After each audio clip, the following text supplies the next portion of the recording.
You ever wonder how you can stop feeling burned out? You ever have one of those days where you just feel like, oh, you're tied to your phone 24/7? Maybe making calls, lots of phone tag, not actually getting the answers you need, not actually getting the appointments you want.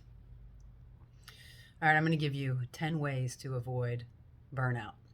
I'm Alicia Stoby, your Mortgage Millions mentor, and I make these videos so that you can make twice the money and work half the time. So you have the money and the time to enjoy it with those that you love.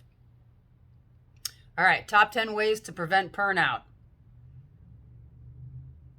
Okay, you know what this is like. You have a certain level of success with your job. Sooner or later, you're going to be working more and more long hours, right? If you don't have those systems in place. And that can leave you feeling tired and resentful. I know that when I don't have the proper rest, I get grumpy, right? Not the proper food, not the proper rest.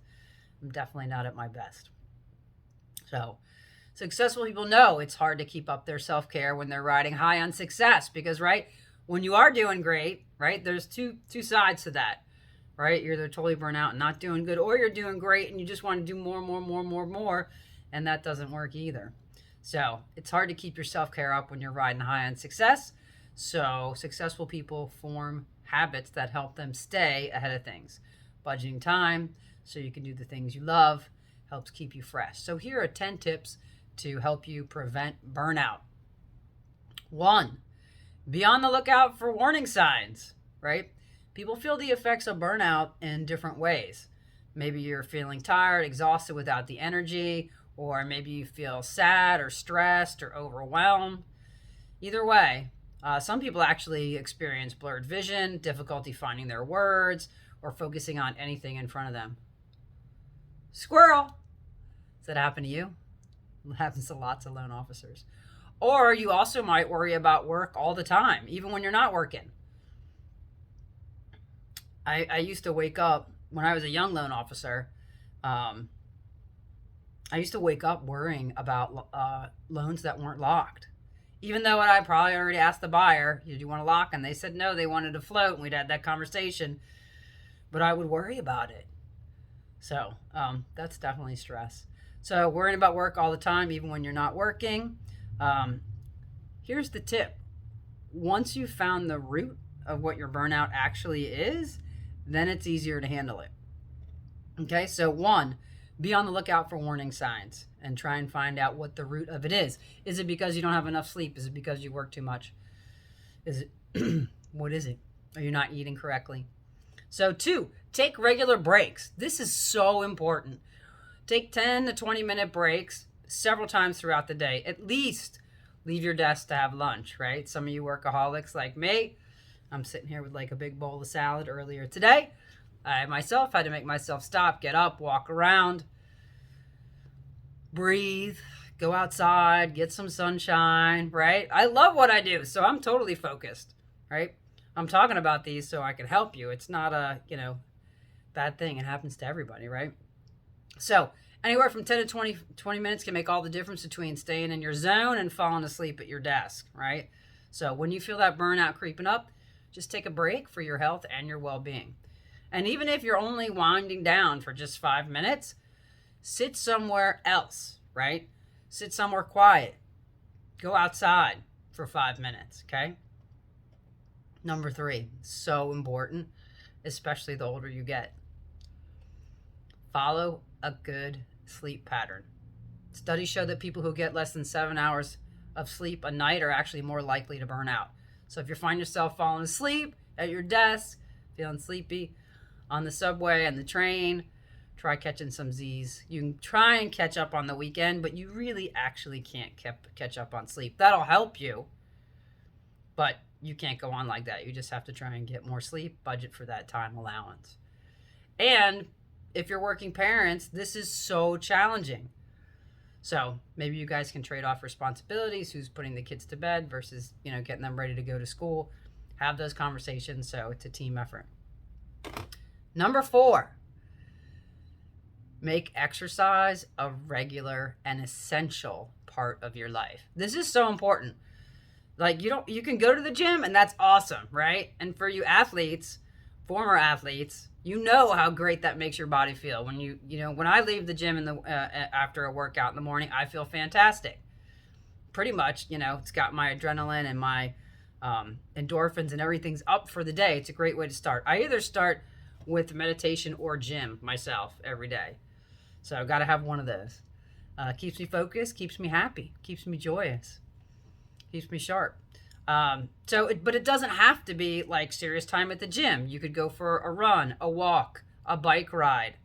I got a skateboard. Sometimes I skateboard, right? Take the dog out, off we go. Walking on the beach, I love that. I live close to the ocean, love to walk on the beach.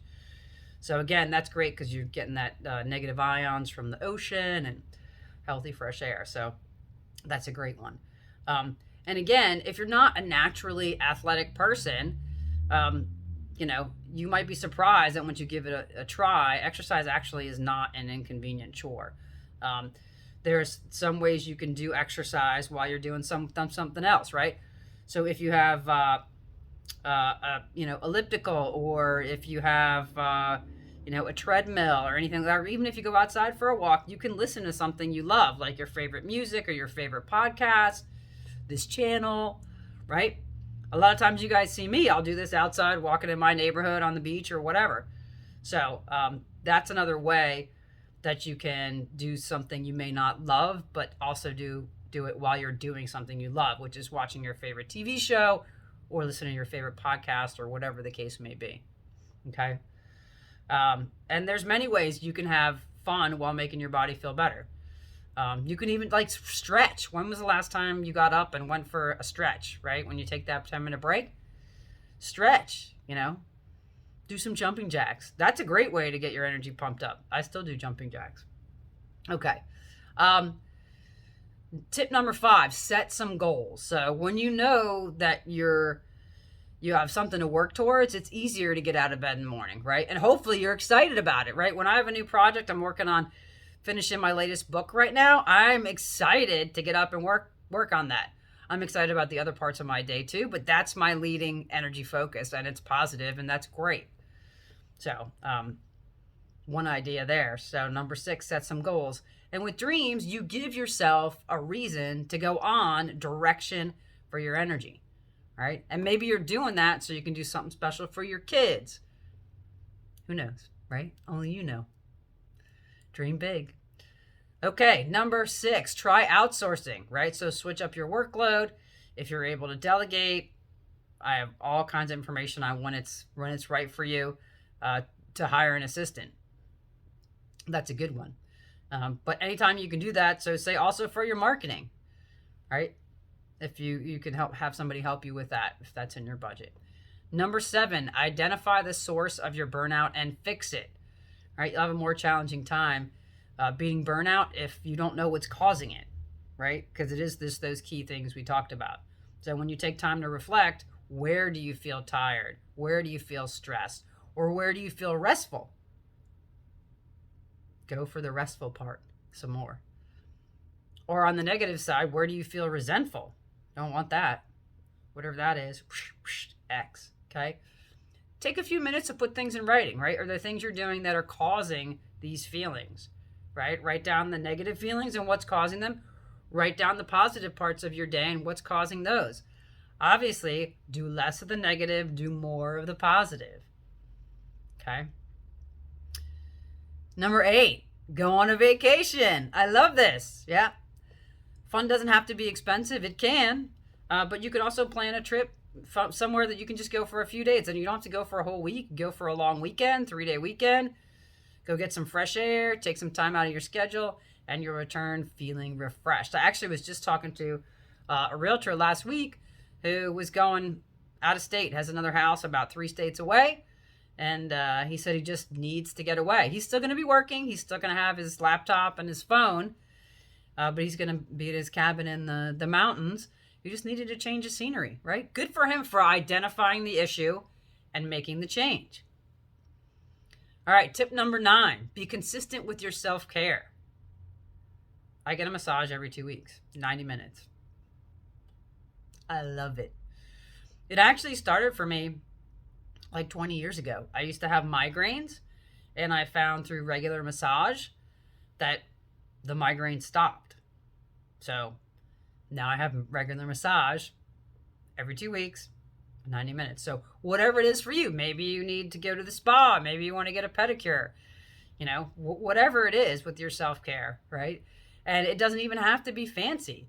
You can just take a 20-minute break, light some candles. I'm not saying that happens in the middle of the day, right? But maybe after work, light some candles, take a bubble bath, salt scrub. Like, there's all kinds of fun ways that you can pamper yourself. That might not work for the guys, right? So maybe you need different pampering. But you know what you like, right? You know how you feel special and pampered. Maybe you hire a chef to come in and cook for everybody. Who knows? Anyway, but even a 20-minute break can make all the difference in the world when you're feeling stressed and overworked. 10, last but not least, establish firm boundaries. What it's like to feel like you're on call 24/7. So in a positive way, be sure you establish those boundaries with your colleagues, with your clients, with your strategic referral partners. And remember, successful people, they don't just show up for work and the best comes out of them. They actually make an effort to have a healthy, balanced life outside of work, as well as giving their all when they are at work. So plan some smart breaks to be on top of things and be more effective at work. You'll be glad you did. And the more rested you are, the better you can actually show up at work and crush it. If you found this video helpful, please smash up that like button, share this with a friend, share it with another loan officer or branch manager. Please put your questions and comments below. I'm always happy to answer them, and cheers to your success.